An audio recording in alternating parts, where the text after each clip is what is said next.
Hey guys, and welcome back to my channel.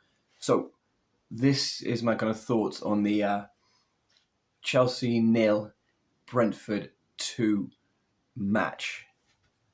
I mean, first of all, it was a dreadful, dreadful result, and it's really frustratingly a match Chelsea fans have seen many times already this season. The match felt very similar to the one we lost against Aston Villa, the one we lost against Nottingham Forest, even the one we lost against West Ham. What I mean by that is basically we have a huge period of dominance where a top team with top players, with consistent top players, probably scores two, maybe three goals with the chances that we create.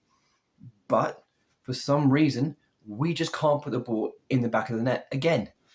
So anyway, let's start from the beginning. Lineup was interesting. Hearing that Mudryk picked up a little bit of a knock, which was never really great to see. Also having Disasi play on the right side instead of Gusto or James was a strange decision from Poch. But anyway, get into the match, and the first few minutes were probably very even, very end to end. I mean, they had a little bit of a chance, and then we went up the other end, and Madueke was extremely unlucky when he had a great effort, obviously hitting the woodwork, almost putting us ahead. Very unfortunate. However, after that, for the next 20, 25 minutes, up until probably about the 30, 35th minute, Chelsea dominated. Absolutely, completely dominated. Had complete control of the match, had created chance after chance, pushed the opposition back. Brentford couldn't do anything.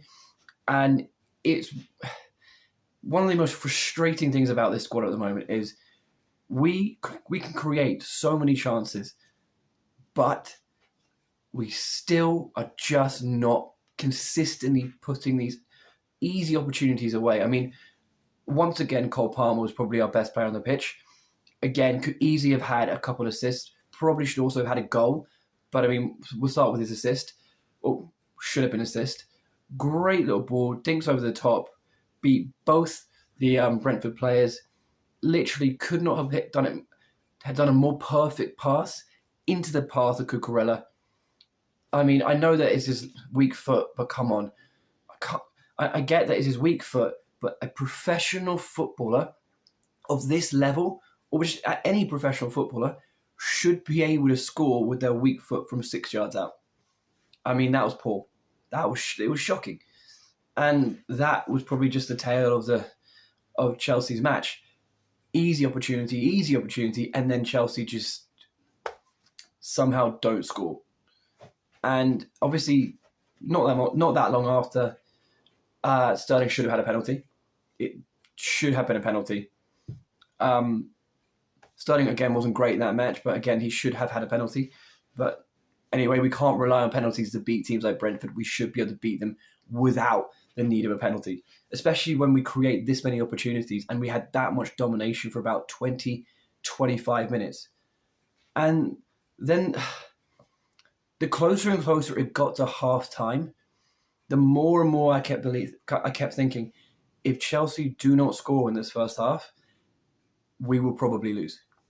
Just because I think most Chelsea fans watching that game, the closer it got to half time, still at 0-0, I think most people who support this club, especially, and I've watched this club a lot, especially over the last few years, had a little gut feeling that if we weren't winning by half time, we were probably going to lose the match.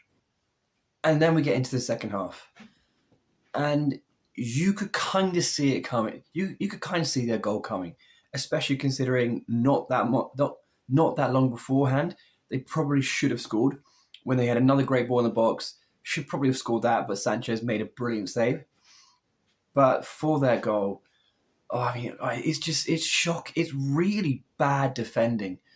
It's poor for them even to let the ball go into the box.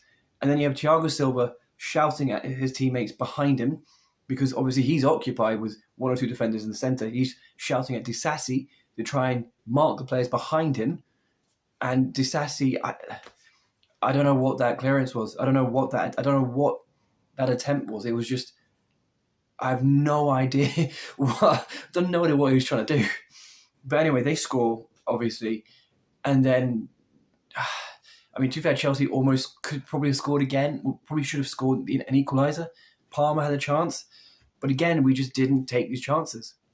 And after they scored, the reality is, I mean, I don't think anyone really expected Chelsea to get back into it. There's still about half an hour left of the match, but I just feel every fan in the stadium and everyone watching from home probably at that point expected us to either lose or, if we were lucky, maybe get a draw. Again, it felt very much like the Villa game, the Nottingham Forest game, and the West Ham game, where just missed chance after missed chance, and then eventually defensive mistakes cost us. And again, this is the thing with a young squad. This is why I'm still really frustrated that in the summer we didn't buy more experienced senior players. We just decided to kind of take a risk and buy a bunch of really young, talented players. Well, this is what happens. When things go wrong, they panic and they haven't got that experience to know that they can get through these situations. But you know what? I mean, we still should have won that game. We still should have won that game. We had many opportunities to, but that response to going a goal down was not good. I kind of thought after we did this whole little run, obviously we bottled against Arsenal, but I thought the last few games the players were getting confidence. I thought maybe now we're going to start scoring, at least in a more comfortable way. But no, I just feel like we've gone back several steps with this match. And this was such an important match for us as well, because if we'd won this, we'd be right up in that conversation for European football. Not Champions League football, because I don't think we're going to get that, but Europa League. But instead, we're right down in mid-table in 11th, I think 10th or 11th, which is kind of, I guess, where we belong right now. But I mean, in all honesty, there are several players who, over the next couple of months, I'm really looking forward to them coming back, as I'm hoping it will transform this Chelsea side. One stat, though, I don't think actually, no, before that, Brentford have won the last 3 times they've come to Stamford Bridge in the league. They've won. I mean, that's shocking. Different managers every time, but that's a shocking stat to hear. And I think also Thomas Frank has won more matches at Stamford Bridge than the last few Chelsea managers put together. I think he's won more matches at Stamford Bridge than Poch and Lampard have, and I think Potter this year, which is insane. So our next game is against I think it's Blackburn on Wednesday, League Cup. Have to win that one, and then after that, massive London derby in a week's time against Tottenham, and obviously we've got a difficult run. Although again, I have much more belief that we're going to do well against teams like Tottenham, City, and Brighton, because they allow us to have space instead of being a low block and instead of being a low block and us having to come up with creative ways to break down a defence. These teams will play openly. They'll try and beat us, and I think we'll have a much better chance of beating them.